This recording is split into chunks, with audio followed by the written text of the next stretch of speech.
Hello student, आज हम लोग जो है magnetic field due to solenoid, यानी सोलेनाइड अगर कंडीशन रहेगा तो वहाँ पे हम लोग मैग्नेटिक फील्ड कैसे फाइंड करेंगे। सोलेनाइड क्या होता है, सोलेनाइड के बारे में पहले समझते हैं कि सोलेनाइड होता क्या है। सोलेनाइड जो है, पहला तो इसका ये है कि भाई ये करंट से, यानी एक ऐसा तरीका है, एक ऐसा डिवाइस है या एक ऐसा प्रॉपर्टी है जो करंट से मैग्नेटिक फील्ड जनरेट करता है। और यही चैप्टर में है। और करंट से मैग्नेटिक फील्ड कैसे फाइंड करना है, कैसे उसको सॉल्व करना है, वही चीज हम लोगों को पढ़ना है। ठीक है, तो सोलेनाइड का तो पहला तरीका ये हो गया। दूसरा होता कैसा है, ये एक सिलेंड्रिकल शेप में होता है जो कि इंसुलेटर होता है, और इसी के ऊपर बॉन्डेड यानी बाइंडिंग किया जाता है वायर का। ठीक है, देखिए जैसे मान लीजिए एक सिलेंड्रिकल ये आप ले लिए हैं और इस पे आपको वायर का बाइंडिंग कर देना है। चलिए कर देते हैं हम लोग बाइंडिंग कुछ इस तरीके से।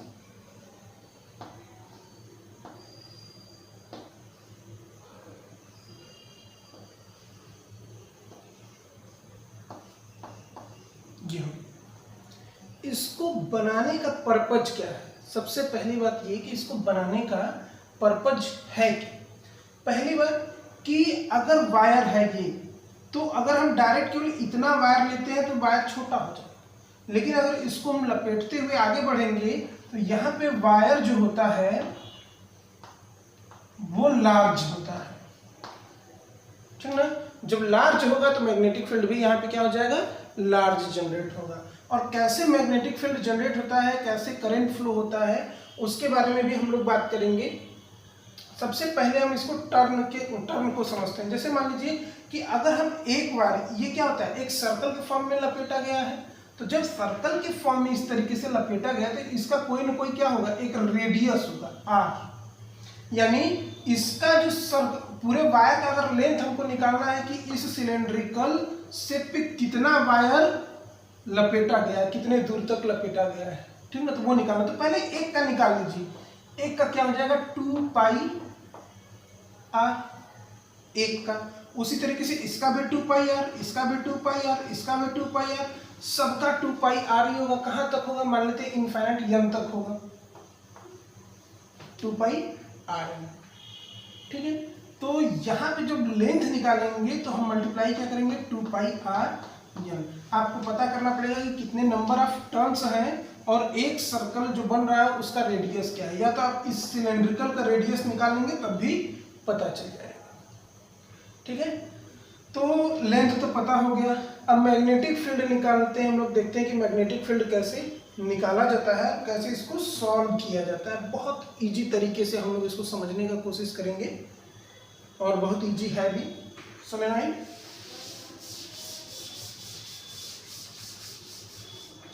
सारा कमाल फिगर का ही है, इसलिए ध्यान से देखिएगा। ये है आपका एक सिलेंड्रिकल, ठीक है, जिसपे कि वायर हम बाउंड कर देते हैं।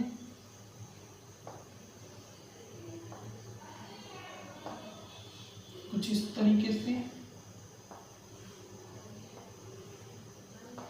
और ये एकदम, ये जरूरी नहीं है कि दूर दूर ही हो, ये आपस में टच में रहेंगे। ठीक है, चलिए यहाँ पे बैटरी ऐड करते हैं और करंट पहले फ्लो कराते हैं। देखते हैं कि करंट कैसे फ्लो करते हैं। करंट यहाँ से फ्लो किया आई, ठीक है, ये आई है, यानी देखिए ये वायर पीछे से गया है और यहाँ पे आएगा आई, फिर जाएगा, फिर पीछे से आएगा आई, यानी कुछ करंट जो है इस तरीके से हो। अब फ्लेमिंग का राइट हैंड या आप ये जानते हैं कि जो मैग्नेटिक फील्ड होता है वो परपेंडिकुलर होता है किसके, करंट के। ठीक है, तो इसमें आपका जो एक फील्ड बनेगा, यानी जो मैग्नेटिक फील्ड जनरेट हो रहा है इस आई की वजह से, मान लीजिए कि बी जनरेट हो रहा है और वो कुछ इस तरीके से जनरेट होगा आपका,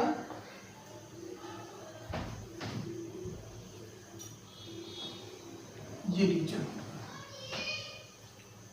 ठीक है, और आपको अब ये ध्यान देना है कि जो आउटसाइड है, यानी कि ये जो सिलेंड्रिकल शेप है इसके नीचे, यानी इसी साइड में मैग्नेटिक फील्ड होगा, यहाँ पे जो मैग्नेटिक फील्ड होगा वो क्या होगा, जीरो। यानी outside of solenoid magnetic field zero, यानी बाहर ये मैग्नेटिक फील्ड नहीं दे सकता है। क्यों, अब जानते हैं परपेंडिकुलर है, इसी तरीके से रहेगा ये मैग्नेटिक फील्ड।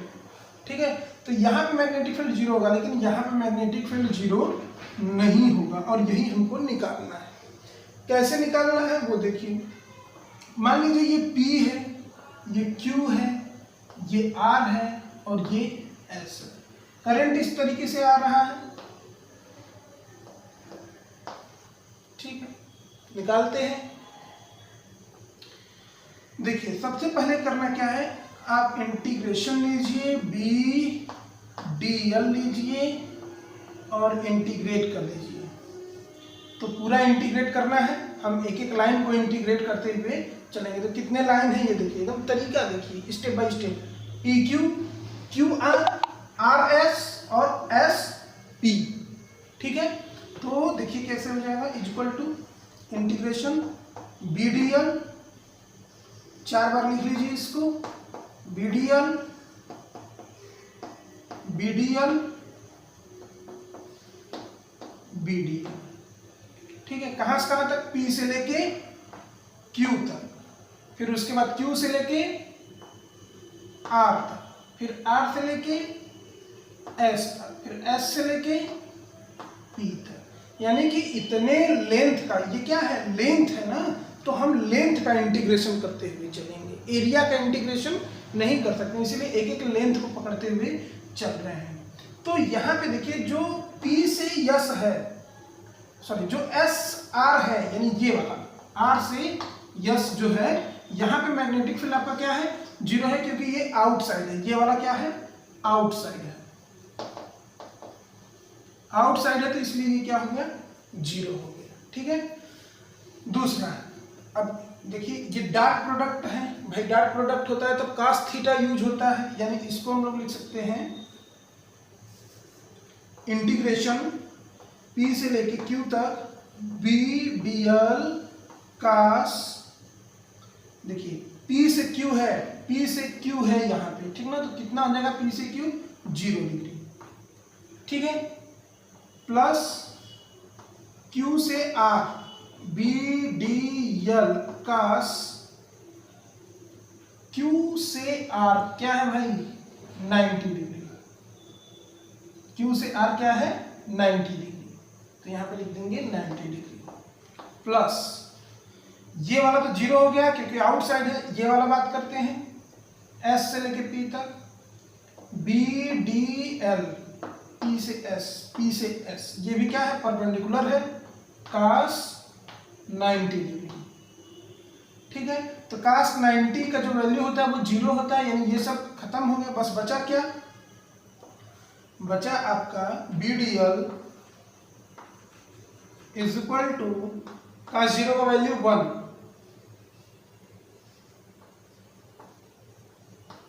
BDL। ठीक है, यहां रख दीजिए P से Q, अभी ऐसे रख दीजिए। अब देखिए आगे इसको थोड़ा सा यहाँ पे देखते हैं हम लोग।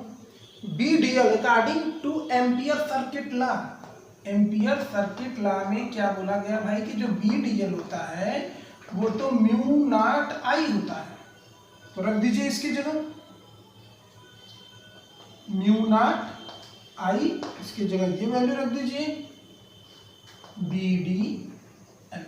ठीक है, कहां से कहां तक है, P से Q तक है। चलिए देखते हैं, तो ये हो जाएगा B इंटू 2 पाई R, मान लीजिए रेडियस क्या है, R है। ठीक है, और नंबर ऑफ टर्न्स N है, तब आपका हो जाएगा एन म्यू नॉट आई। तो बी इज इक्वल टू क्या हो जाएगा, म्यू नॉट आई अपान के 2 पाई आर। ठीक है, 2 पाई आर क्या है, लेंथ है। b is equal to mu not I n upon के लेंथ, जो वायर का पूरा लेंथ है। ठीक है, अब मान लीजिए कि अगर हम यहां मान लें कि let small n is the number of turn per unit length, यानी small n is equal to number of turn n है पर यूनिट लेंथ n, यानी n by l is equal to small n रख लें तो क्या मिल जाएगा, n by l। तो आपको मिलेगा, देखिए यहाँ पे लिख रहे हैं b is equal to mu naught n by l is equal to small n। ये हो गया सोलेनॉइड द्वारा प्रोड्यूस्ड मैग्नेटिक फील्ड। आपको एक चीज याद रखना है कि मैग्नेटिक फील्ड जब भी होगा तो इसके अंदर ही होगा, बाहर नहीं होगा। और इस तरीके से हमको क्या करना पड़ेगा, निकालना पड़ेगा उसका अलग अलग। ठीक है, चलिए एक तरीका और देख लेते हैं, एक न्यूमेरिकल और इसको देख लेते हैं। नोट करिए इसको।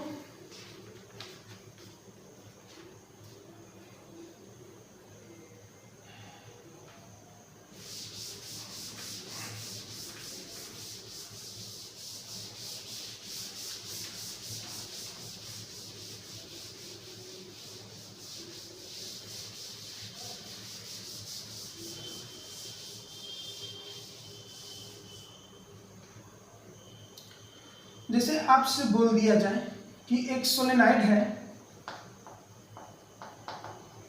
ठीक है, इस तरीके से, और इस पे जो है ये आपका मैग्नेटिक फील्ड का एरिया है, और यहाँ पे दिया गया है ए बी सी डी, और आपसे पूछा जाए कि बताइए मैग्नेटिक फील्ड क्या होगा।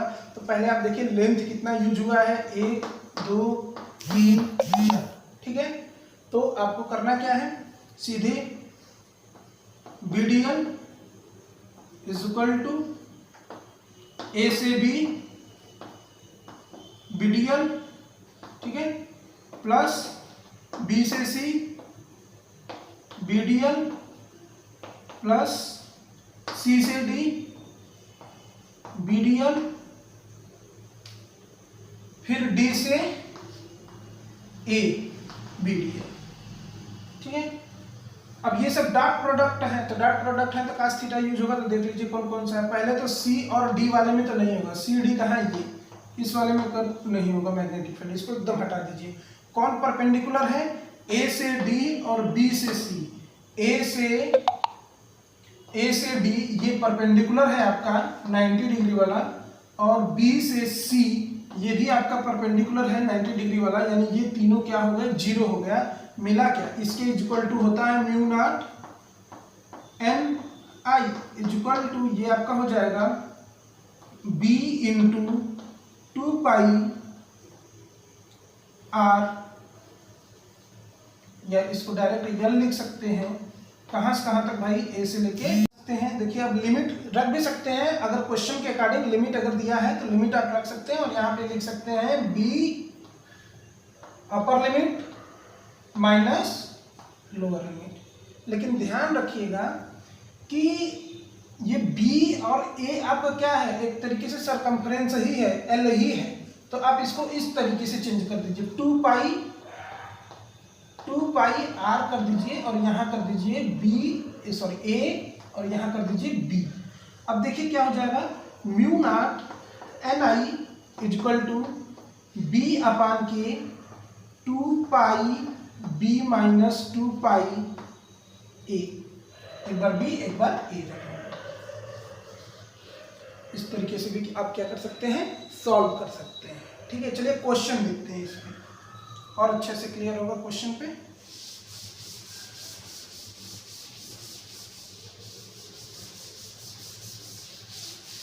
ये जो क्वेश्चन क्वेश्चन बताने जा रहे हैं। ये क्वेश्चन बोर्ड में बहुत बार पूछा जाता है। ये क्वेश्चन है आपका plot the variation of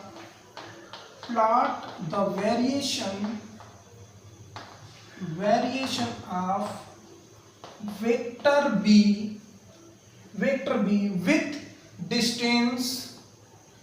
with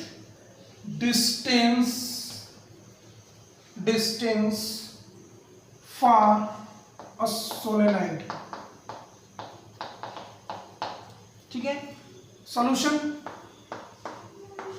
सबसे पहले ग्राफ ले लीजिए। ठीक है, ये हो गया आपका ग्राफ। ठीक है, चलिए स्टार्ट करते हैं। डन।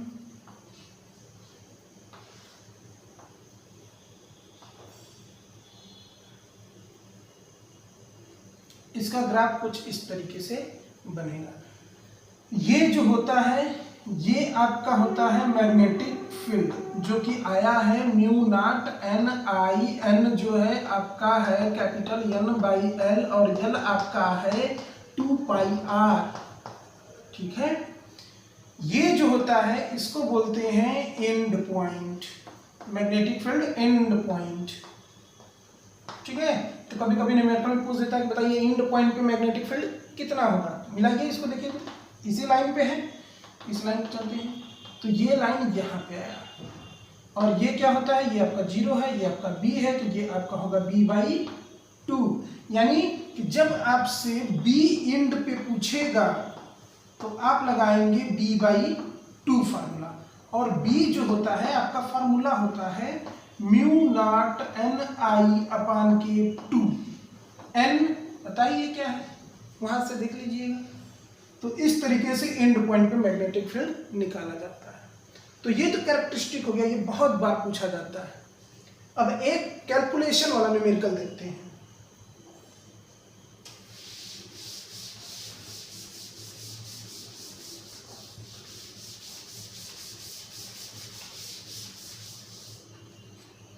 देखिए, एक कंडक्टर है,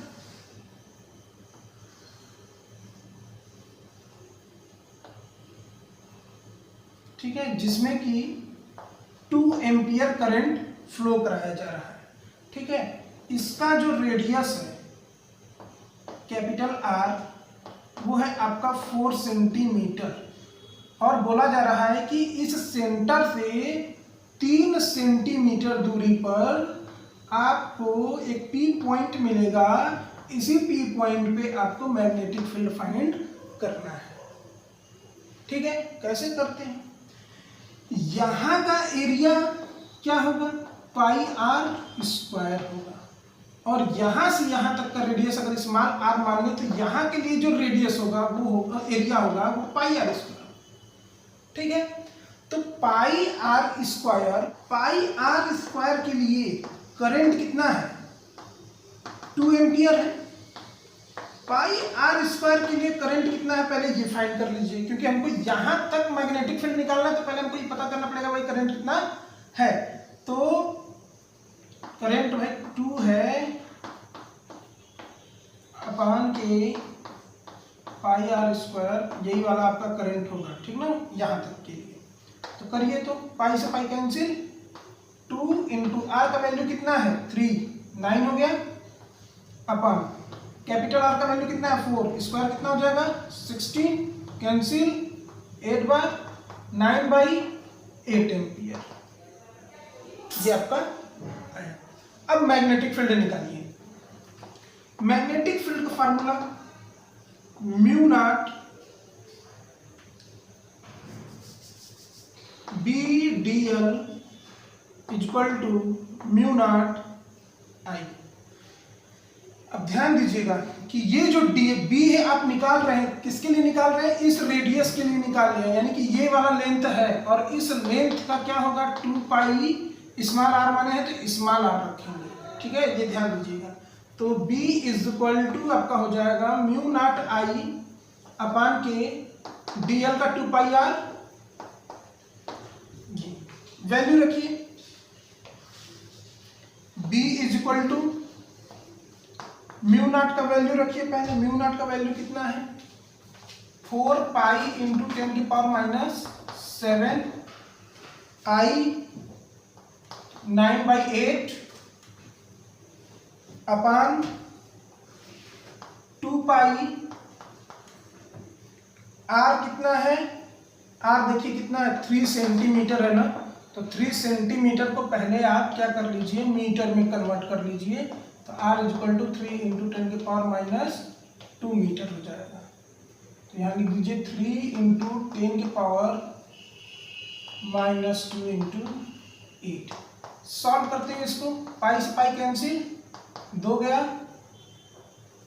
ये 2 बार गया यहाँ पे, 2 9 जा 18 इंटू 10⁻⁷, 8 3 जा 24 इंटू 10⁻²। तो b = कट कर दीजिए 9/12, 2 से अगर कट करते हैं तो 12 इंटू 10⁻⁵, अभी 3 से कटेगा, 3 3 जा 9, 3 4 जा, यानी b = 3/4 इंटू 10⁻⁵ टेस्ला। आंसर इस तरीके से आपको आंसर निकालना है। कंफ्यूजन आपको हम समझ रहे हैं कि यहाँ पे आया होगा, तो ध्यान दीजिएगा कि ये जो है ये, ठीक ना, ये आपका 1 है केवल रेडियस r, ठीक ना। इसी तरीके से हमको यहाँ तक पहुँचना है ना, तो यहाँ तक पहुँचेंगे तो रेडियस क्या होगा, चेंज होगा ना, तो वो हमको निकालना है। वो मान लेते हैं क्या है r, ठीक है। करंट 2 एम्पियर जा ही रहा है, तो 2 एम्पियर के लिए ले रहे हैं। अब ये पता कर रहे हैं भाई, देखिए जब ये मूव करता जाएगा तो आप जानते हैं कि जब वायर बेंड होता जाता है तो उसमें रेजिस्टेंस बढ़ता जाता है, और रेजिस्टेंस जब बढ़ता हुआ जाएगा तो करंट क्या हो जाएगा, कम हो जाएगा। इसका मतलब कि यहाँ तक ऐसे इसको पहुँचने में करंट कुछ कम होगा, और ये कंडक्टर में जा रहा है 2 एम्पियर, तो इसमें यहाँ तक आने में कुछ कम होगा, वही हमको निकालना है। तो वो कितना आया 9/8 एम्पियर, ठीक ना। तो हमको यहाँ से यहाँ तक पहुँचने के लिए पहले करंट चेंज कितना है, तब हम जाके यहाँ से यहाँ तक का मैग्नेटिक फील्ड निकाल पाएंगे, ठीक है। चलिए अब थर्ड एप्लीकेशन देखते हैं, टोराइड।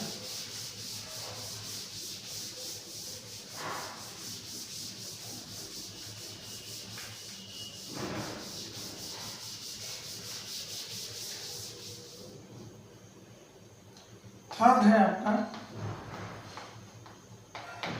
टोराइड, ठीक है। टोराइड क्या होता है,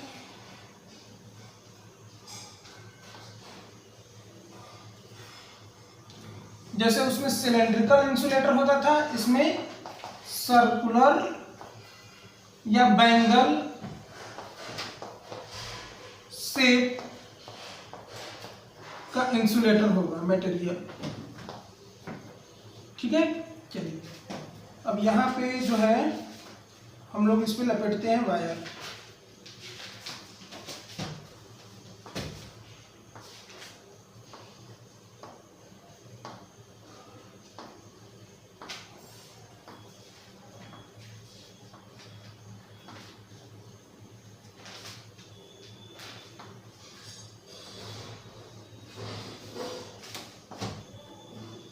कुछ इस तरीके से देख रहे हैं, ये आपका टोराइड है। आगे चलेंगे तो अभी आप पढ़ेंगे फैराडे लॉ, जो कि इसी पे डिपेंड भी है, इसी को लेकर उन्होंने अपना लॉ जो है बनाया हुआ है। सबसे पहले अब मान लेते हैं कि ये इसका क्या है, सेंटर है O, ये रेडियस है आपका R। अब यहाँ पे मैग्नेटिक फील्ड कैसे आप फाइंड कर सकते हैं, पहला आप या तो सेंटर पे फाइंड कर सकते हैं, ठीक है, या इसके बाहर फाइंड कर सकते हैं आउटसाइड में, या आप इनसाइड में फाइंड कर सकते हैं। यानी 3 सिचुएशन है, सेंटर, आउटसाइड और इनसाइड, ठीक है। तो इनसाइड का मतलब क्या हुआ, मतलब कि यहाँ पे भी निकाल सकते हैं, यहाँ भी निकाल सकते हैं, यहाँ भी निकाल सकते हैं, यहाँ भी निकाल सकते हैं, यानी इस सर्कल के अंदर कहीं भी आप निकाल सकते हैं, बस वो सेंटर पे ना, वो होता है इनसाइड, ठीक है। चलिए तो निकालते हैं सबसे पहले इनसाइड के लिए,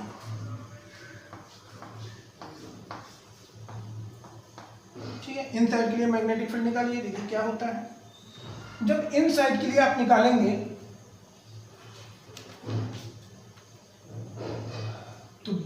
BDL, सरफेस इंटीग्रेशन करिए, फार्मूला सबके लिए वही है, क्या हो जाएगा BDL cos 0 डिग्री। देखिए यहाँ पे जब आप इन साइड निकालेंगे, जैसे मान लीजिए यहीं पे निकालें, तो यहाँ पे जब निकालेंगे तो ये क्या होगा 0 डिग्री ही है ना, स्ट्रेट लाइन है तो 0 डिग्री है, तो ये आपका मिल गया BDL। ठीक है, अब आपको करना क्या है, BDL इज इक्वल टू आपका होता है म्यू नॉट I। ठीक है, मान लीजिए नंबर ऑफ टर्न्स n है तो n आप लिख सकते हैं। ठीक है, फिर वही फार्मूला वही आएगा आपका, B इज इक्वल टू, इसके इज इक्वल टू क्या हो जाएगा 2 पाई r, जो रहेगा डिस्टेंस, r का मतलब रेडियस नहीं, डिस्टेंस। अगर मान लीजिए यहाँ पे निकाल रहे हैं तो ये मान लीजिए स्मॉल r है तो ये होगा डिस्टेंस, यहाँ पे निकाल रहे हैं तो ये मान लीजिए कि होगा आपका डिस्टेंस।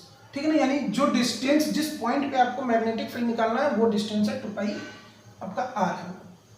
जैसे मान लीजिए यहाँ निकालना, तुरंत हम क्या करेंगे, एक सर्कल बनाएंगे और यही हमारा क्या हो गया रेडियस हो गया, और यहीं पे फट से क्या कर देंगे निकाल देंगे, तो क्या हो जाएगा म्यू नॉट IN अपान के 2 पाई r।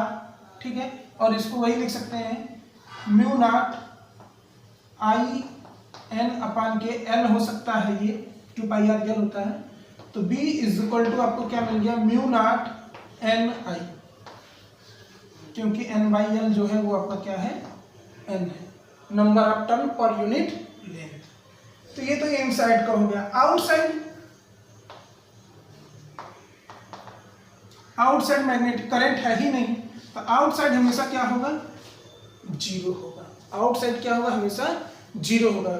सोलेनॉइड में भी टोरॉइड में भी चाहे कोई भी कंडीशन हो, अगर इस तरीके का करंट के थ्रू मैग्नेटिक फील्ड आपको निकालना है तो आउटसाइड हमेशा क्या होगा 0 होगा। अगर हम बात करें सेंटर पे, सेंटर पे कितना होगा एट सेंटर, तो रेडियस क्या हो जाएगा उस टाइम 0 हो जाएगा, और इसी फार्मूले में रख दीजिए 0।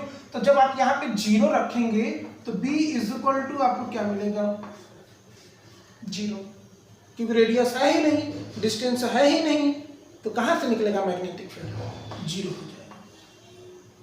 ठीक है, तो अभी हम लोगों का जो है एम्पियर का पूरा एप्लीकेशन जितना पढ़ना था, हम लोगों को 3 एप्लीकेशन पढ़ना था, स्ट्रेट वायर, इनफाइनाइट वायर के लिए, दूसरा सोलेनॉइड और तीसरा टोरॉइड, तीनों के लिए हम लोगों का हो गया है। अब हम लोग मैग्नेटिक फील्ड के थ्रू अलग अलग फोर्सेस पढ़ेंगे। ठीक है ना, बहुत सारे फोर्सेस स्ट्रेट वायर के लिए है, अलग अलग हैं, तो उसके लिए हम लोग पढ़ेंगे। न्यूमेरिकल आपको फेसबुक आईडी पे सेंड कर देंगे, अपलोड कर देंगे, आप वहाँ से इसका प्रैक्टिस पेपर जो है आप डाउनलोड करके सॉल्व कर लीजिएगा। अगर आपको कोई भी प्रॉब्लम होगा तो कमेंट में भी इसमें कर सकते हैं, और आईडी पे जहाँ अपलोड करेंगे वहाँ भी आप कमेंट कर सकते हैं। Thank you.